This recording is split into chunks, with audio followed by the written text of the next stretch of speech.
মোহাম্মত, আমার রাসূলের প্রতি দৃঢ় ঈমানের পাওয়ার, এগুলো যেন আমাদের কোনোদিন না কমে যায়।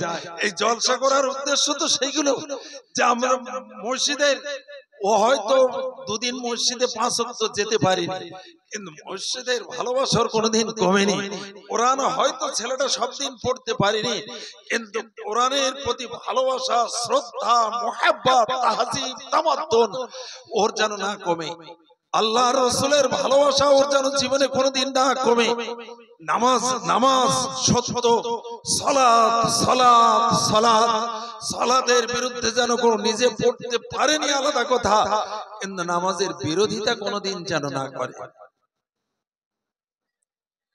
নামাজ দুদিন পড়তে পারেনি আলাদা কথা, কিন্তু নামাজের বিরোধিতা যেন কোনোদিন না করে। নাউজুবিল্লাহ মিন যালিক। এগুলো খুব সাবধানে চলতে হবে। মুসা আলাইহিস সালামের জামানায় যে নবীর শানে আপনারা বসেছেন, জ্ঞানী মানুষ, শুধু এসছেন আমার রাসূলের ভালোবাসা। এই রাসূলের ভালোবাসাটা হাসরের মাঠে কাজ দেবে ইনশাআল্লাহ। একটা ছোট মতো হাদিস একটু গল্পের ছলে বলে দিই। বন্ধু আমার, জওয়ান যুবকেরা, জ্ঞানীগণীরা, পর্দানশীল মায়েরা ও বোনেরা, শুনে রাখেন, মুসা আলাইহিস সালামের জামানার এই মানুষটা, ওই ইহুদি মুসা আলাইহিস সালামের জামানার মানুষ, আমার নবী বর্ণনা করছে হাদিস, আমার রাসূল বর্ণনা করছে হাদিস। তো 200 বছর বয়স পরে লোকটা মারা গেছে, ইন্তেকাল হয়ে গেছে। আর মুসা আলাইহিস সালামকে ওনাকে আল্লাহ পাক কালিমুল্লাহ বলেছেন। কালিমুল্লাহ মানে আল্লাহর সাথে ওনার সরাসরি কথা হয়, সেই জন্য আরবিতে মুসা কালিমুল্লাহ, আল্লাহর সাথে যার সরাসরি কথা হতো বলে এই নামে তিনি আখ্যায়িত, মুসা কালিমুল্লাহ, ইব্রাহিম খলিলুল্লাহ। তো আল্লাহর খুবই বন্ধুত্ব ছিলেন ইব্রাহিম আলাইহিস সালামের সাথে। আর আমাদের নবী, নবী মুহাম্মদুর রাসূলুল্লাহ, সবাই বলুন সুবহানাল্লাহ। আমাদের নবী রাসূল, এই নবীর কত আল্লাহর সাথে সম্পর্ক। এই নবীর সাথে বন্ধুত্বের সাথে আমরা যারা বসে আছি, কি লাভ আর কি ক্ষতি একটু দেখেন। জ্ঞানী মানুষ একটু দেখেন, এই নবীকে একটু ভালোবাসলে কি লাভ হবে একটু শুধু জেনে যান, এরপরে ওয়াজ শুনবেন। তো দায়িত্বের সাথে বলছি বন্ধু আমার, জওয়ান যুবকেরা, ওই লোকটা 200 বছর প্রায় হায়াতে উনি ইন্তেকাল করেছে। মুসা আলাইহিস সালামকে আল্লাহ তুর পাহাড়ে ডেকেছে। তো গ্রামের লোকেরা ওই যে লোকটা মারা গেছে ওকে নিয়ে গ্রামের গোরস্থানে ওকে কবর দেবে না। কেন? বলছে এ ভালো নামাজ পড়েনি, রোজা করেনি, এর গোরস্থানে দেওয়া যাবে না, এর নিয়ে মাঠে ফেলে দিয়ে আসে।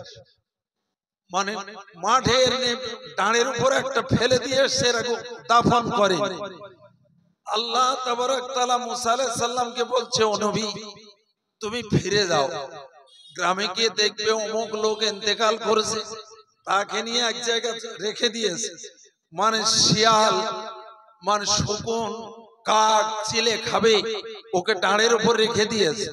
তুমি গিয়ে একে সুন্দর করে গোসল দিয়া আর একে কাফনের কাপড় পরায়া জানাজা করে আর এই লোকটা সুন্দর করে দাফন করে দাও। তো আল্লাহর নবী ফিরে এসে তাকে সুন্দর করে গোসল দিয়ে কাফন পরিয়ে জানাজা করে আল্লাহর নবী ওকে মাটি দিয়েছে, আল্লাহর রাসূল ওকে দাফন করিয়ে দিয়েছে, সঙ্গী সাথীদের নিয়ে সুন্দর করে দাফন করেছে। আল্লাহর নবী মুসা কালিমুল্লাহ এনে আল্লাহকে বলছেন, আল্লাহ, গ্রামের লোকেরা যাকে ফেলে দিল আর আপনি আমাকে বললেন যে কে দাফন করতে এত সুন্দর গোসল দিতে আর এই জানাজা করতে, আপনি আমাকে বলে দিলেন কেন? এটার কারণ কি? আল্লাহ তাবারক তাআলা বলছেন, মুসা, শুনে রেখে দাও, জেনে রেখে দাও, ওই লোকটা বাহ্যিক ভাবে তোমরা ওকে দেখেছ, গ্রামের লোকেরা বাহ্যিক দৃষ্টিতে ওকে নিয়ে গ্রামে ফেলে এসেছে, কিন্তু ওই লোকটা একটা আমল করত। মুসা, তোমার কাছে তৌরাত কিতাব দেওয়া হয়েছিল, তৌরাত কিতাব তোমার কাছে দেওয়া হয়েছিল, এই তাওরীত কিতাবে আমি আল্লাহ একজন নবীর নাম দিয়েছি, নবী মুহাম্মদুর রাসূলুল্লাহ। সবাই বলুন সাল্লাল্লাহু আলাইহি ওয়াসাল্লাম। বলছে একজন নবীর নাম আমি ওতে লিখে দিয়েছি। মুসা আলাইহিস সালামের জামানার ওনার কিতাবে আমার আপনার নবীর নাম। বলছে ওই পাগলটা শিক্ষিত লোক পড়তো তাওরাত, যতবারে তাওরাত পড়ে আর ওই জায়গাটা যখন যায়, যখন দেখে মুহাম্মাদুর রাসূলুল্লাহ, ওই মুহাম্মদ নাম যখন দেখে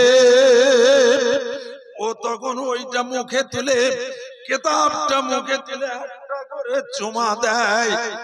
বলছে এটা আখেরি জামানার নবী, নবীদিগের নবী, নবীদের ইমাম, ইমামুল আম্বিয়া। এই নবীকে এত ভালোবাসে, এই নবীর নাম শুনে একবার করে চুমা দেয়। আমি আল্লাহ তাবারাক ওয়া তাআলা জগৎ জোড়া নবী যে লাকাদ কানা লাকুম ফি রাসূলিল্লাহি উসওয়াতুন হাসানা, এই নবী পৃথিবীতে যদি উত্তম চরিত্র থাকে, উত্তম যদি আখলাক থাকে, শ্রেষ্ঠ আদর্শ থাকে, তাহলে নবী মুহাম্মদুর রাসূলুল্লাহ ছাড়া কোনো চরিত্র নাই। ওই নবীর নাম শুনে ও যখন চুমা দেয়, আমি আল্লাহ তাবারাক ওয়া তাআলা ওই বান্দার, আমার হাবিবের ভালোবেসে, রাসূলকে ভালোবেসে আমি ওর জীবনের সব গুনাহগুলো মাফ করে দিলাম। আমরা যদি আজকের সেই নবীর ভালোবেসে যদি 1 ঘন্টা বসি, তাহলে আমাদের একটু লাভ হতে পারে না? পারে না? আশা রাখতে পারি তো নাকি? আমরা তো একটু আশান্বিত হতে পারি যে রাসূল যদি আমাদের জন্য হাসরের মাঠে সুপারিশ করেন, তাহলে তার কোনো ভয় থাকবে না। বুখারীর একটা হাদিস বলবো ইনশাআল্লাহ। ওই লোকটা বেঁচে গেল কিসে? শুধু এই নবীকে ভালোবেসে ওই লোকটা দয়ার আল্লাহ ওর জীবনের গুনাহগুলো মাফ করে দিয়েছে। আর আমরা আমাদের দয়ার নবী অযাচিত ভাবে আমরা আল্লাহকে বলি নাই আপনি আখেরি জামানার নবী করে দেন। আল্লাহ পাক ভালোবেসে এই নবীর উম্মত করে দিয়েছে। আমরা এই নবী পাকের উম্মত হওয়ার পরে এত হতভাগা হয়ে গেলাম, এত দুর্ভাগা হয়ে গেলাম, নবীকে চিনতে পারলাম না, রাসূলের প্রেমে পাগল হতে পারলাম না, রাসূলের মুহাব্বতে, হাবিবের মুহাব্বতে, দয়ার নবীর মুহাব্বতের জলসা এসে আমরা জান্নাতি বাগানে আমরা বসতে পারবো না।